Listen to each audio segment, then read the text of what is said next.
affordable and reliable energy is the pathway to higher quality of life wherever you are, whether you're in Africa or here in our own country. So I'm going to switch gears so you have a focus from kind of foreign involvement in Africa and elsewhere to more domestic and more focused approach in our own homes and communities. And it's really funny because we always expected Jack to be here to kick off and give us the supply message, which he does very well. And so I was always just going to segue off that and not have to repeat it. But it's really important to note that in our sector, in America's natural gas area, we have had such a game change over the last 5 years that it is changing the reality in which we have to really understand and appreciate how we receive energy and what our energy portfolio looks like.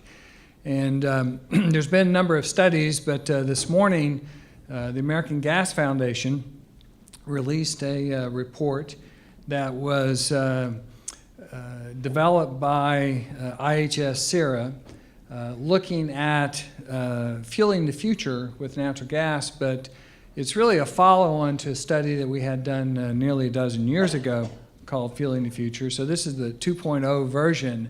But if you compare and contrast the two studies, it's quite remarkable because less than 10 years ago, we had a conversation about importing natural gas into the U.S. because this commodity and fuel was considered to be scarce.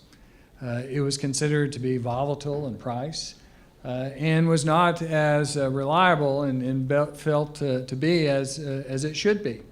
And yet here we are today because of American innovation and technology that we have a new reality. And this study has considerable focus on that supply picture, moving from in the area of 1,000 trillion cubic feet of natural gas as proven reserves and recoverable reserves to over 3,000 today, which takes us well in excess of 100 years of supply.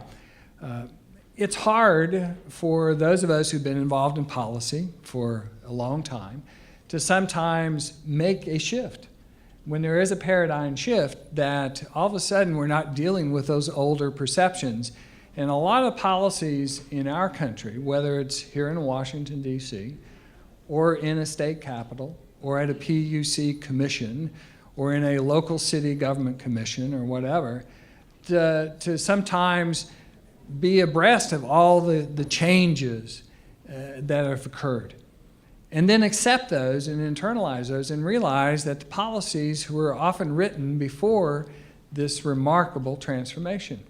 So what this study has done, and you see a one-pager, well, the study itself is 250 pages. It's very well written. It's certainly an in-depth, and IHS did a remarkable job with data, and a lot of the data. And I think one of the headlines from this study is the fact that it confirms that the supply is there. It confirms that it is in such abundance as a clean domestic resource that the price points will be stable for considerable time, say decades. And they even predict that it's going to be in the $4 to $5 to $6 range, MMBTU, for that period. So what has happened with that confirmation is, okay, what do we do? So the study has looked at a number of areas. Obviously, the big discussion around the country has been in a number of areas, but as Tim Garner this morning from IHS reported, there were probably three primary buckets of look at demand. If we shift from the focus of supply, but where's the demand? Well, power generation, we've seen that. You all know as well as anyone, probably better, there's been a lot of fuel switching occurred in this country because of price and availability of natural gas. And I always say this wherever we are, there's not just one fuel source in America, and we want diversity in our fuel, in our portfolios, and we need it. It's only common sense and reliable and smart to do as a nation. But we've seen in a power gen huge volumes of natural gas as creators for demand. The second has been in the industrial sector. And whether you're in the manufacturing sector and having represented that sector, I can assure you there is a huge shift in mindset and recognition. And they've done the numbers, they've crunched the models. They now have become more confident in the competitive advantage that we have vis-a-vis any other country in the world because of the affordable energy sources we have as a country, that we see a renaissance in manufacturing. It has helped this country over the past 6 or 8 years as we've gone through this incredible recession to really power out of it. And it's been because of the jobs and the opportunities created by these fuels, whether it's oil and gas production and other areas. The third bucket that we probably don't hear as much about is really that coming down to the almost the last mile. You know, I served with Speaker Tip O'Neill, and some of you remember Tip. Some of you probably so young you weren't born when I was in the Congress. But Tip always used to say that all politics is local. Well, we do know one thing, that all energy consumption is local. And so what this report does is, as opposed to just looking at the supply side, is really looking at the local consumption and where is that broken down and what are the opportunities there? Because in fact, we see that natural gas is underutilized as a fuel in that direct use at many of those subsectors. And with this, we've reviewed some of the opportunities there for our members, the local distribution companies. You know, we have 2.4 million miles of natural gas pipeline, 2.1 of it's LDCs, which is the envy of the world. But yet we still have large pockets of areas that have no access to natural gas and are, in fact, underserved. We get requests daily from governors. And I know we're in Washington, and when we did our launch this morning, we were in the shadow of the Capitol. And it was really ironic because very little of what we talk about is going to be affected by Washington, D.C., and much, much more is in those state houses, in those commissions, in those local areas where they, in fact, control a lot of the regulation and policy that either create opportunities or are challenges to the development of natural gas and access.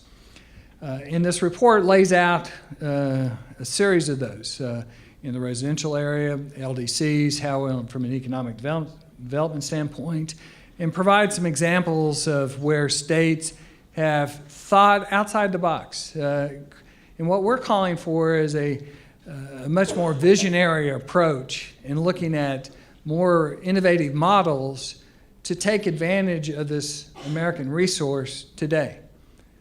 So when do you make those investments? And it is expensive. Laying pipe is not cheap. Certainly if you're replacing pipe in some areas, whether you're in an urban area like Washington, D.C. or other parts, is not inexpensive.